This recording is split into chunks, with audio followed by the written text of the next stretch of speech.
Yo no voto, Yo, nosotros tres. Vengo ya mira de los masones. Aquí estamos en Sama, me sobran los cojones. A los todos ya con el hablamos lecciones. Me junto con el Arcel, viva nuestros cojones. Viva nuestros cojones, yo no puedo tirarte. Me gusta correr de la nacional, ir a otra parte. Petar las máquinas y robar los bolsos. Yo soy masón, yo paso de sponsor. Yo, delincuente inocente, vengo de la calle. Hermano, mira, escucha este detalle. Somos amigos, pero casi familiares. Yo pongo en el fuego, mira, primo, matando animales. El hijo, la furia, el hermano del Wino. Sí, lo mejor de cada casa vino. Los ciegos de vino, de verde y de marrón. Y yo, saben que represento y lo parto todo. Yo lo parto todo con mis pros, hermano. Improvisando loco, yo soy el langreano. Yo soy el guardio loco, primo, el espartano. Este sí que es un puto hermano.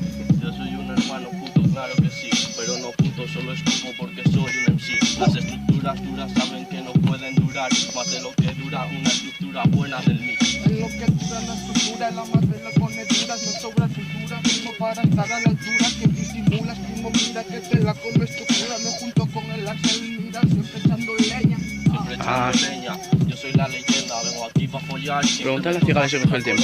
No tiene gracia, me da igual ir para repesca porque pesco el doble y esto es así. Lo tengo yo, si no. Me ayuda el ganar, yo vengo a respetar. Me sobra un yo. pero yo vengo a ganar. Mentiras, hermano, mira, yo vengo a fracasar. Si la vida viene, pues el ama, primo, ya se va. Ahí viene porque te voy a buscar. Sí, yo soy un MC que siempre se entretiene. Estructuras buenas, esas te las puedo soltar. Y no estoy fumado ni Última es. pero puedo rimar. La verdad que quien me escucha es gracias al Arcel y aquel. ¿Quién empezó? Primo, yo reparto miel, vengo de los masones, yo soy el puto perro fiel que se agarra los cojones, pero un caso. ¿Sabes? Tú no eres infiel, yo vine a rapear por las borracheras y fumadas el puto local. Sí, claro que sí, después para la red de improvisar, eso sí que representa buenos tiempos, man.